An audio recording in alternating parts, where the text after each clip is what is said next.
Olá, queridos amigos da TV Mundo Maior e da TV A Caminho da Luz. Meu nome é André Luiz Querini Vilar e estamos iniciando o programa Jesus e o Espiritismo. Que alegria, que oportunidade de estarmos juntos meditando sobre esta obra vastíssima e ao mesmo tempo riquíssima que é o livro A Caminho da Luz, psicografado por Francisco Cândido Xavier, ditado pelo seu benfeitor Emmanuel e publicado pela Federação Espírita Brasileira. Nós estamos no capítulo 10º, a Grécia e a missão de Sócrates. Hoje nós vamos ver no primeiro bloco experiências necessárias e no segundo a Grécia.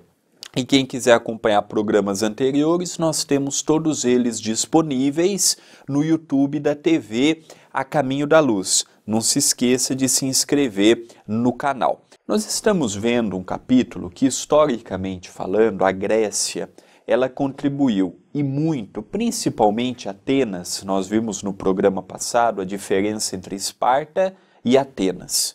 Esparta se consagrava em formar exércitos, em formar homens para a batalha. Já Atenas, na Grécia também, procurava formar cidadãos intelectualizados na arte do pensar, na arte do refletir. E lá nós tivemos um proeminente professor que foi Sócrates. Tanto é que no programa que vem nós temos um item destinado a este personagem que foi tão grande na sua época, e nós vemos o carinho de Emmanuel falando sobre este filósofo, falando sobre o contributo que ele nos deixou para a humanidade. Então, o item que iniciaremos hoje, experiências necessárias. Semelhantes experiências no campo sociológico foram incentivadas e acompanhadas de perto pelos prepostos de Jesus, respeitadas as grandes leis da liberdade individual e coletiva. Então aqui uma vez mais Emmanuel reforça de que Jesus, na condição do timoneiro desta embarcação, ele esteve à frente de todos os momentos evolutivos importantes da Terra. Jesus, como um líder altamente capacitado, ele não se escondia atrás na batalha, pelo contrário. Jesus ele esteve na linha de frente, esteve encarnado, esteve suscitando os corações amáveis, a propagação de que um dia o Messias viria, de que um dia o Salvador viria, um dia o emissário direto de nosso Pai viria. E ele esteve sempre incentivando. Já vimos o dedo de Jesus no povo egípcio, já vimos o dedo de Jesus na Índia, já vimos o dedo de Jesus no indo-europeu, e agora nós estamos vendo o dedo de Jesus na Grécia. É importante nós dizermos que Jesus ele não quis uniformizar a sua mensagem. A cada povo, a cada cultura, a cada aglomeração de indivíduos, ele mandava os seus emissários compatíveis com o que aquele povo iria entender. Nós veremos no programa que vem, por exemplo, a incompatibilidade do povo de Atenas em compreender a mensagem de Sócrates.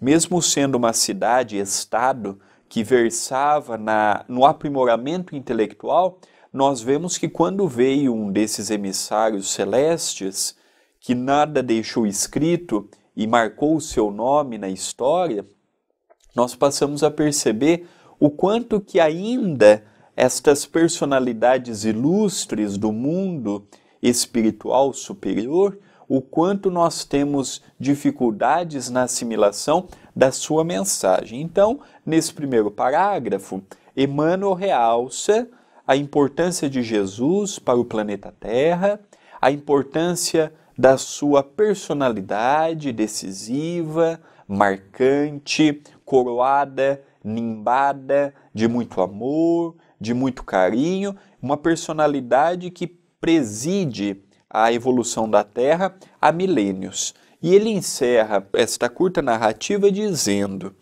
o mundo precisava conhecer a boa e má semente nas grandes transformações da sua existência. A exemplificação do Cristo necessitava de elevada compreensão no seio da cultura e da experiência de todos os séculos transcorridos, e sem embargo das lutas renovadoras que a antecederam no orbe há 2 milênios, que o Evangelho do Mestre espera a floração do perfeito entendimento dos homens. Quando nós temos o nosso princípio, segundo o Livro dos Espíritos, pautado na simplicidade e na ignorância, é evidente que num mundo como o nosso, recém-saído do primitivismo, é muito difícil nós acertarmos de cara. Existem aqueles que desde o princípio escolhem o caminho da bondade, da afabilidade, da mansuetude, existem, não podemos generalizar, mas como o mundo nos convida a uma vida material, a uma vida superficial do poder, da exaltação da sexualidade, da exaltação da fortuna, da exaltação de que quem está numa posição eminente pode mandar naquele que está numa posição subalterna, nós começamos a ver que isso fez com que desenvolvêssemos as raízes que hoje estão muito corporificadas no nosso próprio eu, a raiz, por exemplo, do egoísmo. Nós não somos egoísmo por opção, nós somos egoístas por herança. Herdamos de nós mesmos, do pretérito, o desenvolvimento desta vicissitude que marca a nossa personalidade. Nós herdamos de vidas pretéritas aquela ideia do egocentrismo. Eu sei, eu posso, eu mando, eu consigo. E hoje ainda estamos lutando muito com esta herança. Outros lutam com a herança da vaidade. Outros lutam com a herança do individualismo absoluto. Outros lutam com a dificuldade da mesquinhez, da avareza, da gula, das vicissitudes como os vícios envolvendo as drogas lícitas e ilícitas.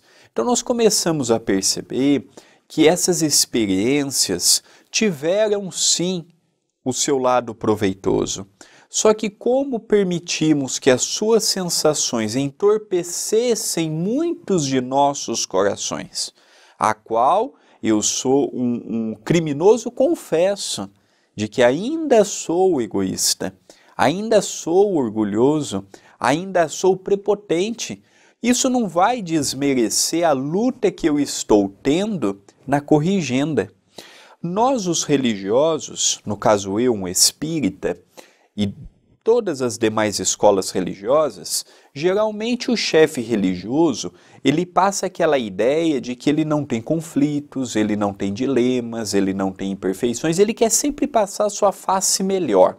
Ele quer sempre mostrar o brilhantismo da sua oratória, as virtudes ao entregar um prato de comida ao necessitado, e ele oculta muitas vezes determinadas coisas que ele poderia enfrentar cara a cara. E é isto que eu tenho procurado, as duras penas nessa existência. Como ele fala aqui, nós podemos até deixar para o amanhã. Amanhã eu luto contra a raiz do orgulho. Amanhã eu luto contra a raiz disso, contra as experiências ruins. Amanhã eu procuro recompor com aqueles espíritos que ontem eu prejudiquei e hoje bate na porta da minha casa. Eu até posso, eu até tenho este direito, mas com a compreensão do Espiritismo, eu não posso mais ocultar de mim mesmo a importância do trabalho. Eu não posso ocultar a necessidade da corrigenda, a necessidade do aprimoramento, a necessidade de centralizar, a necessidade da oração e procurando no dia a dia o trabalho benéfico, o trabalho com o meu próprio anjo da guarda, o trabalho com aqueles espíritos que me estimam. Então essa primeira frase do segundo parágrafo, Emmanuel, ele nos convida a analisarmos que nós não somos coisas boas apenas e não somos coisas ruins apenas. Não. As coisas boas nós precisamos incentivar sem aquela ideia, eu sou superior ao outro. Não, eu consigo fazer, outras milhares de pessoas também conseguem. Aquilo que eu não consigo, eu procurar fazer uma análise, igual uma empresa faz um planejamento, igual uma pessoa recém-formada faz um planejamento, igual uma pessoa que recém-casa faz um planejamento, se vai aumentar a família, se quanto tempo vai levar para pagar a casa, o carro, quando poderá trocar de carro. O que falta para nós é um planejamento. Planejamento existencial, planejamento emocional, planejamento espiritual, conhecermos a nós mesmos, lutarmos contra as vicissitudes, irmos em busca do aprimoramento, enfrentarmos a vida nos seus dilemas, nas suas lutas. E neste parênteses todo que eu abro, eu gostaria de realçar a importância para o nosso telespectador de estudarmos, por exemplo, sobre essa temática, as obras de André Luiz. Nas obras de André Luiz, começando por Nosso Lar, nós temos percebido um manancial fecundo de informações que podem contribuir e muito para o nosso entendimento a respeito da vida no mundo espiritual, da vida social dos espíritos. Nós já temos disponível aqui no canal da TV A Caminho da Luz, no YouTube, o programa na íntegra, Nosso Lar, os Mensageiros, Missionários da Luz. Agora, em agosto, já estamos entrando com o programa Obreiros da Vida Eterna. Então, são muitos estudos que enriquecem a forma de nós contemplarmos a natureza, a forma de interagirmos com os amigos espirituais, compreendendo essas experiências.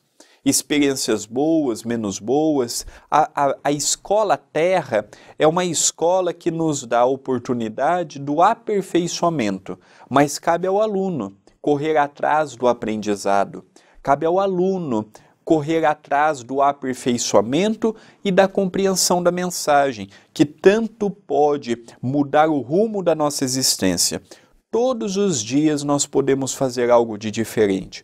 Todos os dias nós podemos dar iniciativa, abertura a iniciativas diferenciadas que vão gerar para o nosso próprio espírito, para a nossa própria economia espiritual, uma grande diferença.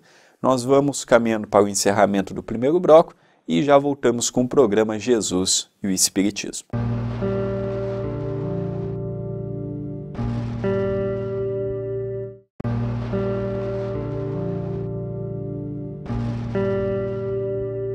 Queridos amigos, voltamos com o programa Jesus e o Espiritismo.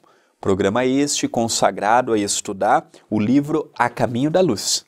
É um livro que particularmente me agrada muito, aprendo muito, medito muito, já li muitas vezes, já estudei muitas vezes esta obra e confesso que neste estudo que estou efetuando com vocês, um estudo simples, um estudo imperfeito, um estudo incompleto, até aqui já peço desculpas, o que vocês verem que a minha interpretação está falha, tira isso de lado, deixa isto de lado e fique com o que vocês acham ser bom. Eu não serei unanimidade, não conseguirei agradar a todos, mas uma coisa eu quero que vocês tenham muita certeza, o que eu faço aqui é com muito amor. É imperfeito, é limitado, é simples, é tudo isto, mas é com muito amor, não na minha autopropagação, não. Mas aprendemos com o Chico a disseminar o Espiritismo. E eu agradeço a TV Mundo Maior, eu agradeço a TV A Caminho da Luz no YouTube pela oportunidade que estão me dando de apresentar semanalmente este estudo que vem levando uma mensagem com muita fraternidade a muitos corações.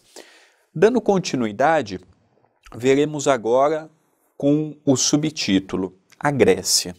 Ao influxo do coração misericordioso do Cristo, toda a Grécia se povoa de artistas e pensadores eminentes, no quadro das filosofias e das ciências.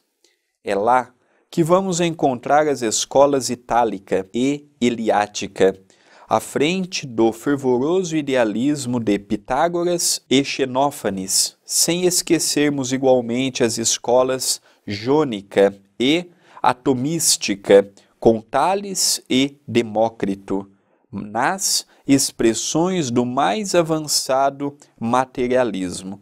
Então aqui ele já dá uma noção um pouco mais vasta do papel que a Grécia teve. Então quando ele nos fala, por exemplo, do Eleática, ele está falando dos filósofos helênicos, por exemplo, ele está falando de uma escola muito antiga que já tinha muitos princípios que hoje nós, com outros nomes, também seguimos. Aqui ele nos fala da escola materialista. É interessante que Paulo, o apóstolo da gentilidade, e isto está narrado no livro Paulo e Estevão, da Lavra Mediúnica de Francisco Cândido Xavier, ditado pelo seu benfeitor Emmanuel, nós vemos que há um determinado momento daquela obra em que Paulo tem a vontade de visitar Atenas, pelos grandes nomes que aquela cidade-estado já teve na sua história. E ele imaginava que, por ser um dos berços naquela altura da intelectualidade, da filosofia, da ciência, a mensagem do Cristo seria compreendida. E ele já chegou, seu corpo todo macerado, o seu corpo todo judiado pelas lutas que a vida lhe impôs e pelas escolhas que ele fez, ele chegou em Atenas, com muita dificuldade. Quando ele chega em Atenas, ele falava o grego. Paulo era um poliglota, falava o grego, compreendia o romano, ele tinha aquela vivência acadêmica. E quando ele fala num grego perfeito para aquela assembleia de atenienses, ninguém dava bola, ninguém deu atenção, as pessoas ouviram ele e não deram grande importância. Quando ele falava de Jesus, as pessoas imaginavam que aquele homem não existia, que aquele homem não fazia parte, que aquilo não era importante. E resumindo, ele ficou muito triste porque ele percebeu uma cidade extremamente avançada no intelecto, mas com um sentimento muito frio, dando muita importância para o materialismo. Nós estamos falando de uma história que se passou há 2000 anos, com o advento de Jesus. O que Emmanuel nos narra ainda remonta a um passado mais distante, remonta a um passado mais longínquo. Ele está falando da época dos pioneiros na arte do pensar, na arte do filosofar. Nós tivemos algumas contribuições conhecidas de todos em relação à Grécia.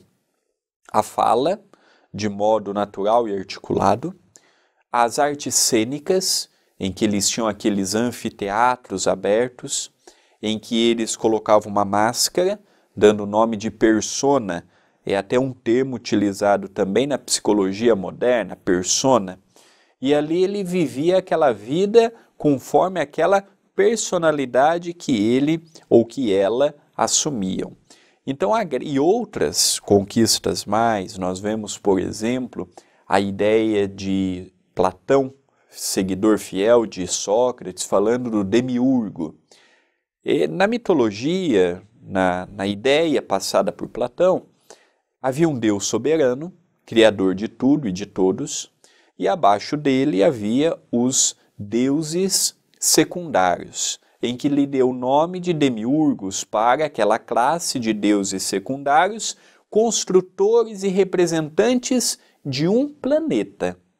E é interessante que essa ideia está intimamente ligada com o que Allan Kardec nos fala da formação do planeta Terra, em que, quando teve o ok divino para nascer esse novo planeta, foi escolhido Jesus, como vimos aqui no livro, A Caminho da Luz, desde a sua formação, e Jesus foi o co-criador da Terra. Não foi Deus quem criou tudo isso, não.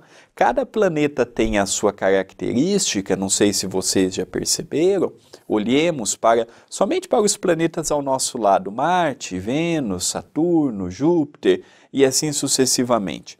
Percebamos que cada um tem a sua característica. Um tem o predomínio disto, outro tem o predomínio daquilo outro. Por quê? Porque sofre a influência do seu governador espiritual. Então, o demiurgo, na simbologia de Platão, seria a figura, como nós estamos estudando, deste Deus secundário. E é interessante que Allan Kardec coloca no Evangelho segundo o Espiritismo que Sócrates e Platão foram os precursores tanto da mensagem do Cristo como da própria mensagem espírita. Continua Emmanuel.